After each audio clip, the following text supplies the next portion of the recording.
Cool. We say prayer? We say prayer? All right. Hey, thanks for tuning in here in our studio. the tanning room back here in the back of Saratoga Springs Vasa.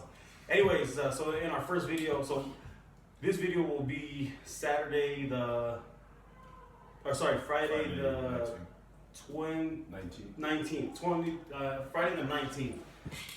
So our first video that we dropped last Friday, Mac and I kind of introduced what this channel was about. First of all, so I didn't got a name. That's how we just wanted to get things moving. So I was like, hey man, I know his family calls him Bula. My family calls me Leka, and so that's where the channel name came from. So, anyways, part of our focus, our aim is being able to share people's success stories and the different their different definitions of success. So we're gonna have to talk loud because of the music and stuff. But anyway, so today we got Jay Fanaika. He's gonna be at least once a month. We'd like to sit down with someone that we view within at least our local area, just to be able to share their story, kind of what, behind the scenes, where they come from, where they're at now, and maybe some of those principles that they've applied or that they're continuing to learn in their life today, and how that applies to those around them.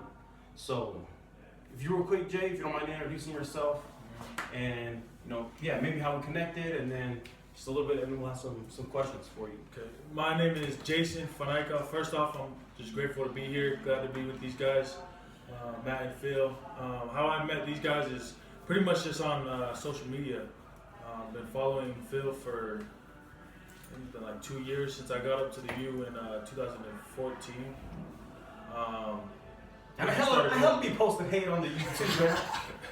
So someone if you're like they were talking in their video last week, people, I think for me, I love to lift weights and to pick up heavy stuff and drop it, and I think these guys, some of the stuff that they do, it kind of opened me up more as far as posting and documenting the things that I do in the gym, because it's kind of an unspoken awkwardness, right? Sometimes when you're posting stuff about, cool, you lift weights, but that's big.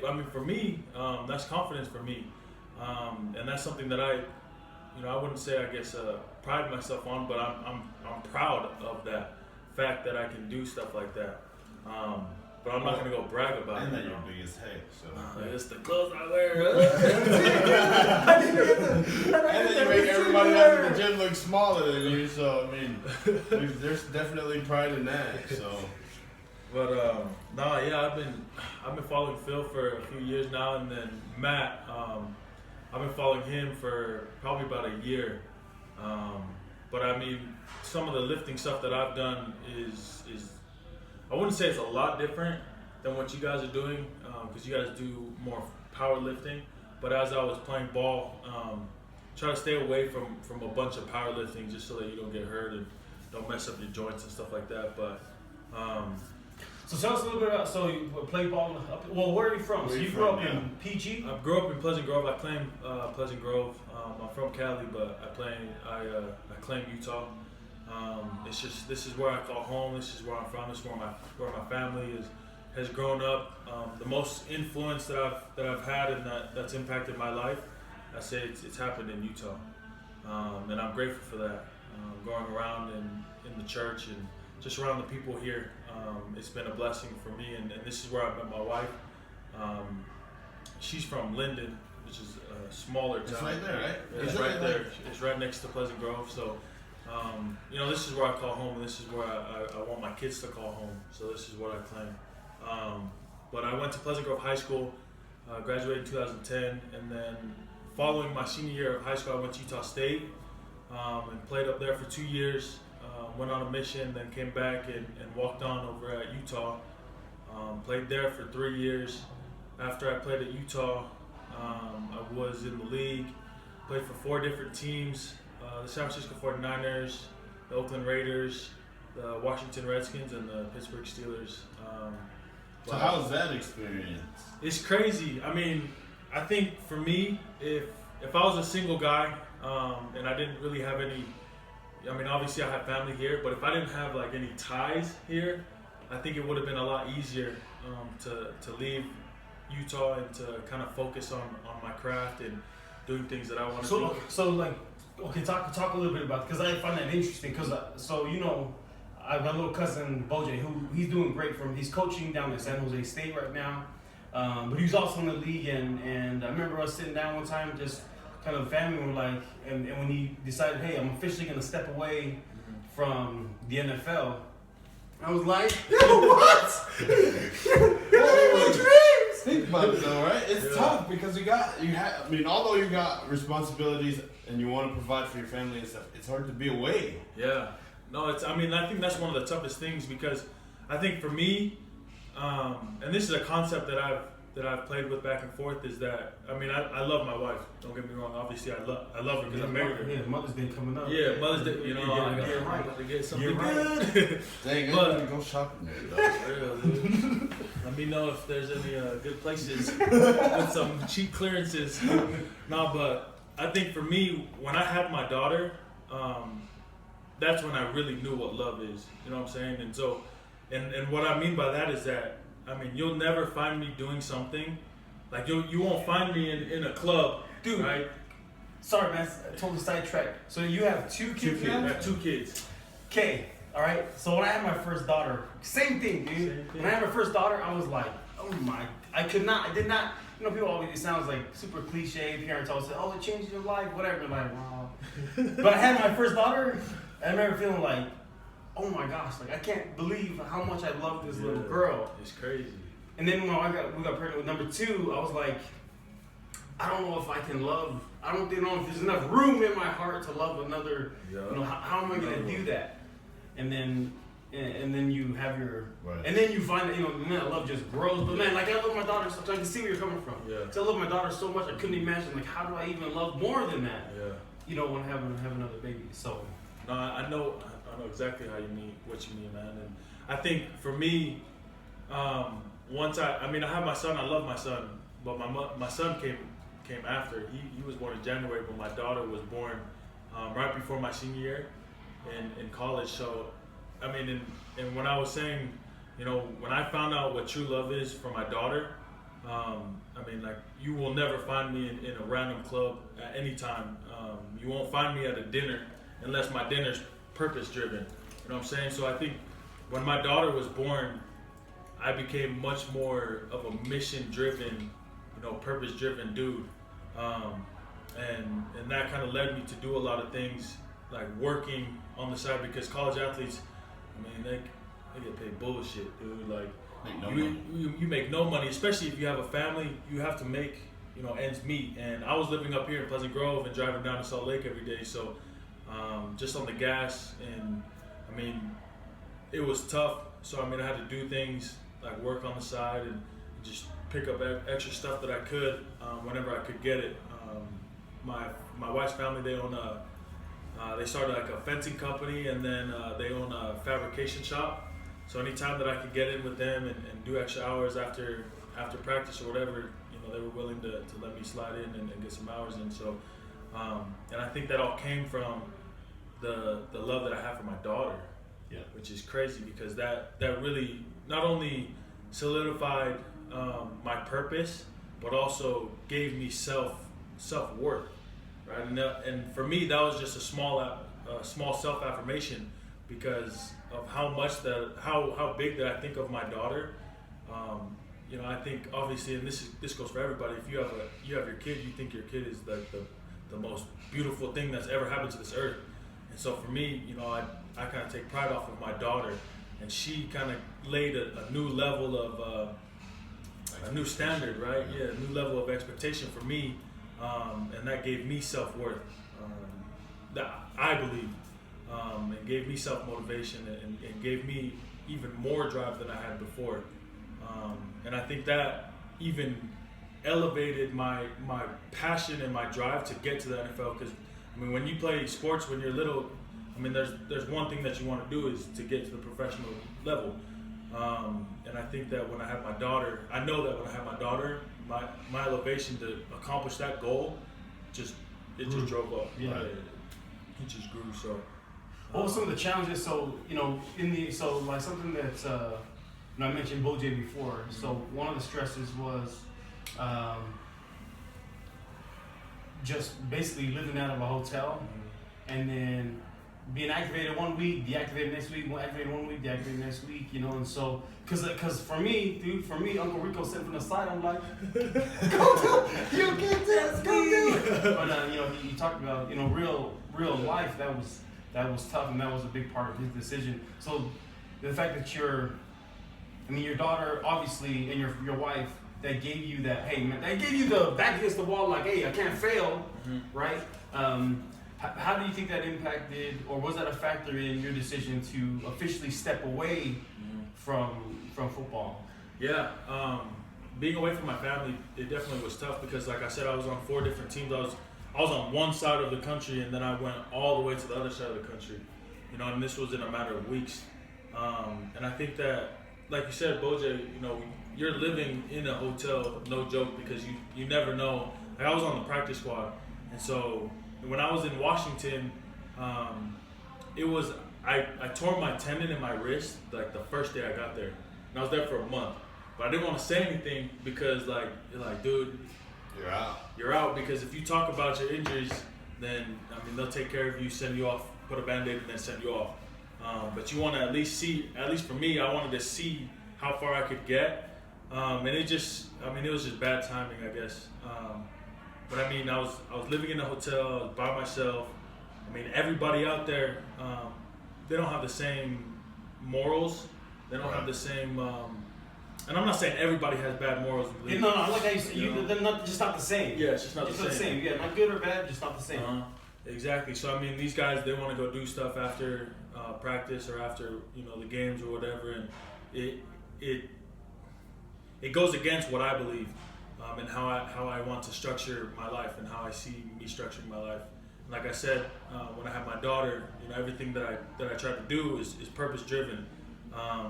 If it's not going to do anything for my family, then why should I do it, type of thing, And so it was tough on that end of the spectrum, I guess, to not really hang out with people and just to be by yourself. And so the only thing that you can do is either work out or eat.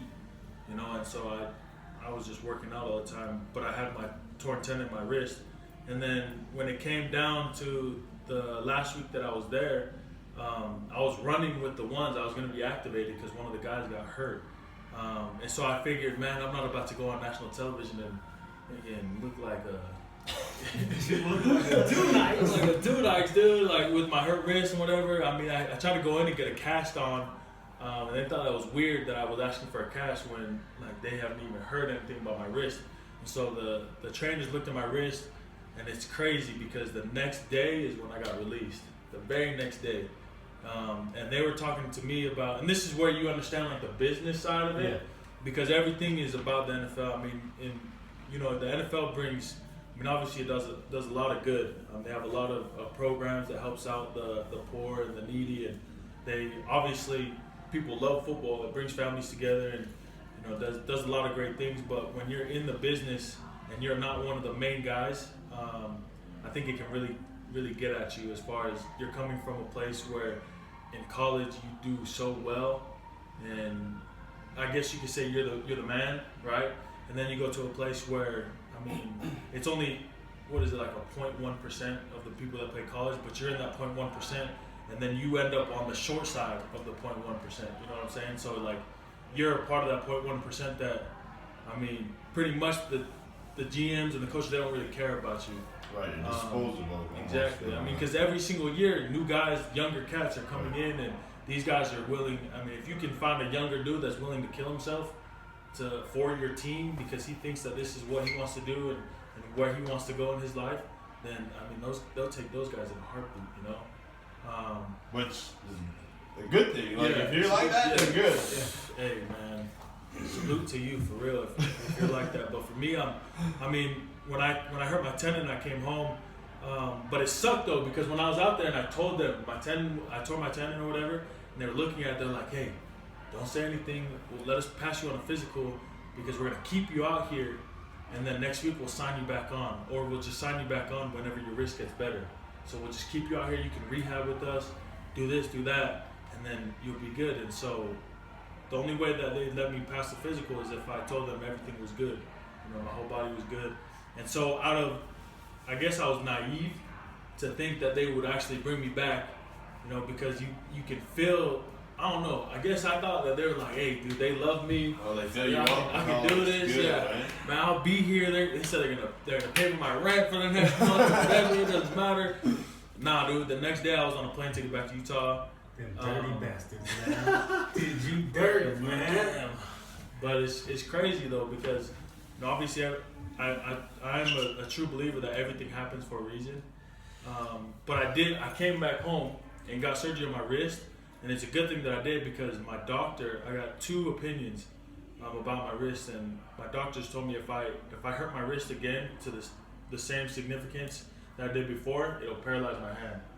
So I think it was a blessing in disguise. I mean, it obviously sucked because that's kind of when, like, I had passion for the game, but that's kind of when it was like, Yeah. you know, went straight down. So I mean, it was a blessing in disguise because then I came home and I was able to get surgery and get those opinions on my wrist because I mean, for me to not have one of my hands, dude, that would suck.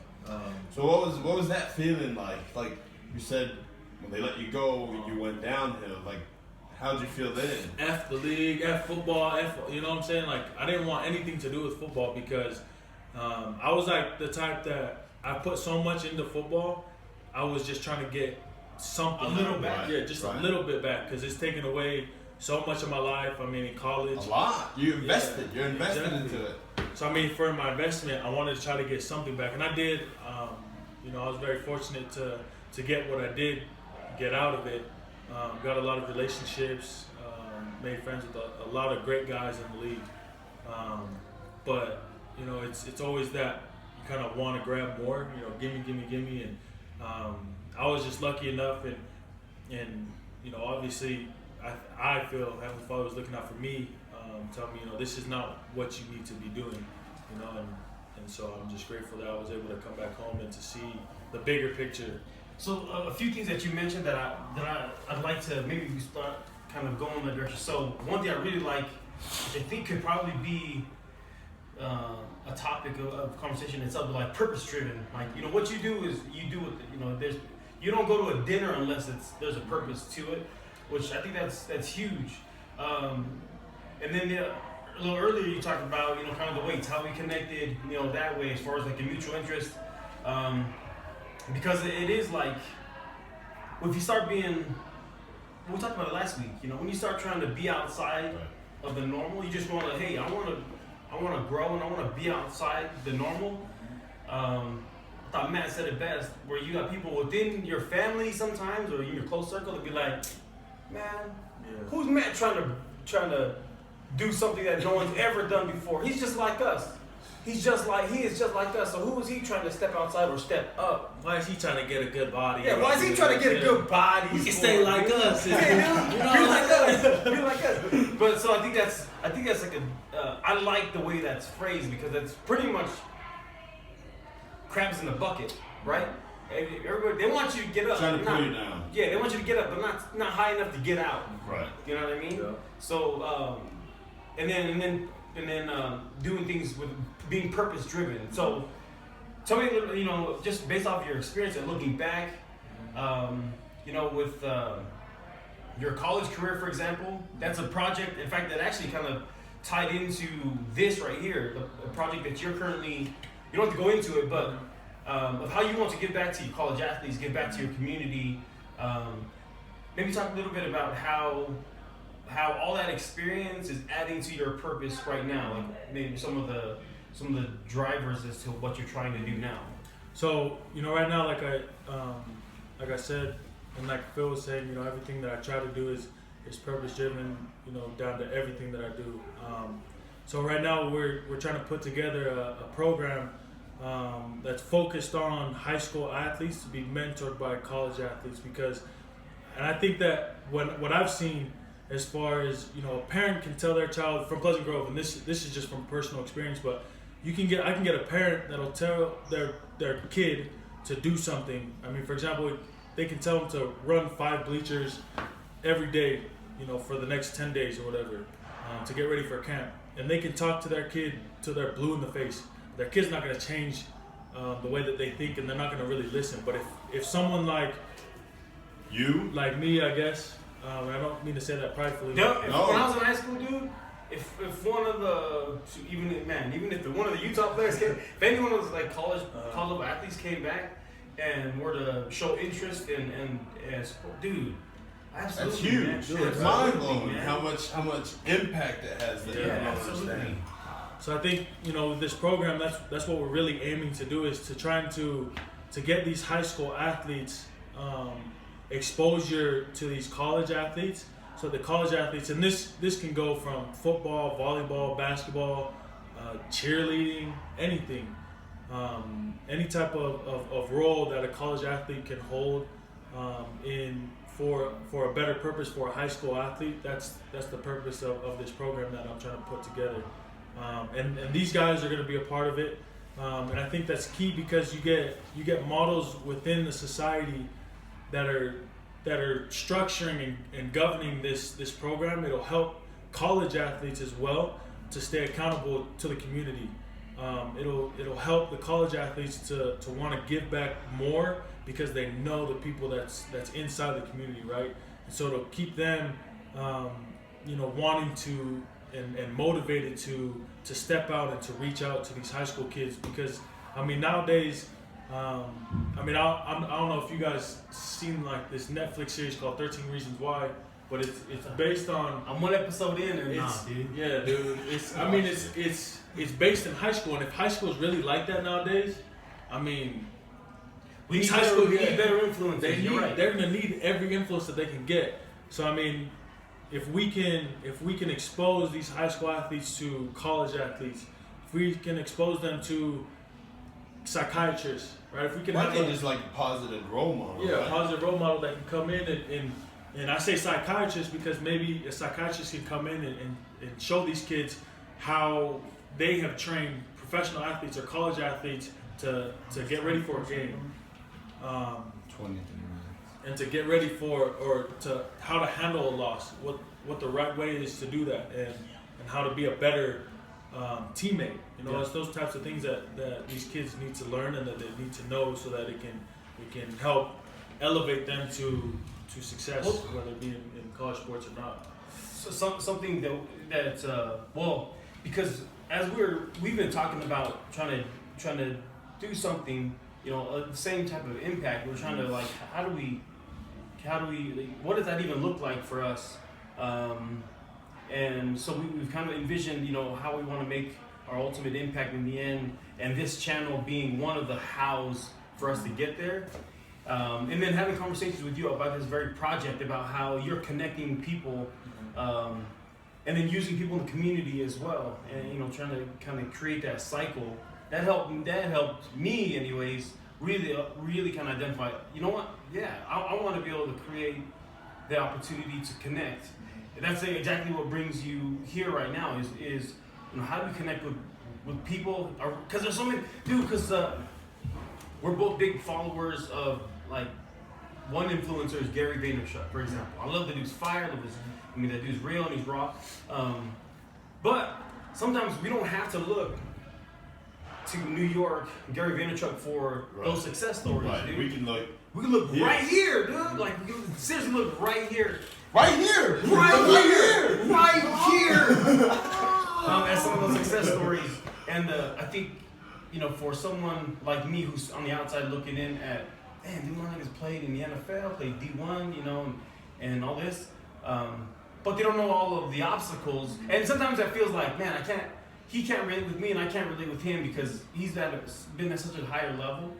But there's so many life. Right, there's so many things that we've gone through that connect us, dude. That coexist with each other, right? Yeah. And I think that's huge because, with this program, like I said, with the different speakers, we want to get parents of ex-college athletes or ex-NFL players or parents that have actually seen their kids go through success and seen failure and how they handled it, right? So for me as a parent, if I can get someone that can tell me, look, this is what you need to look out for. If there's some things that I would have changed in raising my son to get to where he's at, or my daughter to get to where she's at, this is what I would have changed, and it would have been a much better impact, and we would have saved a ton of time instead of wasting all this time. You know what I'm saying? And I think that's what's cool about this program, and that's what's cool about what you guys are doing, because you guys are reaching out to people. Because people, I feel like there's so many people out there, and it comes down to like purpose driven, right? And there's so many people out there that's empty. They have no, I feel like they have no awareness for self, and they don't know where to look for it. You know what I'm saying? But if they're exposed to these different things, and social media is huge, because if they see one link or one picture or one thing that they like, their mind's gonna start going, and it's gonna be driven to something else, to this link or this video, and then it's gonna help them it's gonna trigger them to change their life, because that's how everybody is. Everybody's triggered to do something. It's the real successful people that's able to disregard the triggers and just do it, right? Just to say, hey, I don't need this trigger to want to lose weight. I don't need to look in the mirror and try on these skinny ass jeans that don't fit me to understand that I want to lose weight. Hey, dude, I can't wear jeans either, bro. No, but I think that, with how you guys are impacting, for me, I was a college athlete that was doing like mobility workouts. I was on this dude's Instagram looking up like different types of workouts that I could do on the side with some of the boys so that we could look better on the field. You know what I'm saying? I was looking at squat videos of this guy over here breaking all the weights at the Lehigh Legacy Center. Again, that's why nobody goes there. That's why you got the picture behind the counter. Don't let this guy in here. Banned from Families the gym. losing out on opportunities because of this guy over here. So like our theme, or it's kind of a topic that Matt and I we talked about last week. Right. Which again, a topic that you brought up. So we sat down with someone, which I hope to feature him one day too. But we sat down with someone that I think we both consider, hey, someone we could look to as for some insight. But one thing that he stressed was, actually he was telling Matt, he's like, hey, you know what, Jay, like you are 100% enough. And whatever you're short, God will make up the rest. But you are enough. And I think why that's so big for us, like, because when we try to be vocal, just about something like fitness, right? That's a small piece of life, but something about fitness. Sometimes it feels like within our community, or at times it has felt like, this nigga trying to be like these freaking Balangi, guys, or whatever. Like, who's that? Who is? Or if Matt's, operating this business, right? Like, who does this nigga think he could be a businessman or whatever, right? And so for me, to be completely honest, for me that whether that chatter was happening or not, like sometimes I would think it was, and then I would let it affect me. Like, damn, like self-talk. Then maybe I'm not enough, Yeah. And so, you definitely enough. Because these got you to the NFL. But something but if you could maybe just to wrap up to that topic, or to that point, you are enough. Jay, you are enough. For whoever's watching, you are enough. Maybe just some thoughts on what that means, how being purpose driven adds to that, and maybe how we can block out some of those. I think one thing that I've used and it's a concept that I'm continuing to grow at every single day, that I'm trying to perfect every single day, and it'll take me a lifetime to do this, but it's self-love. And I don't mean that in an egotistical, prideful way. I mean that in a confidence and a self-affirmation type of way. I think that if you really understand the concept of self-love, then you truly understand the value that you hold within this earth, or wherever you're at. There's a saying that I love from this. I don't know who. Wade was telling me about it yesterday. From a Chinese guy, a very successful Chinese businessman.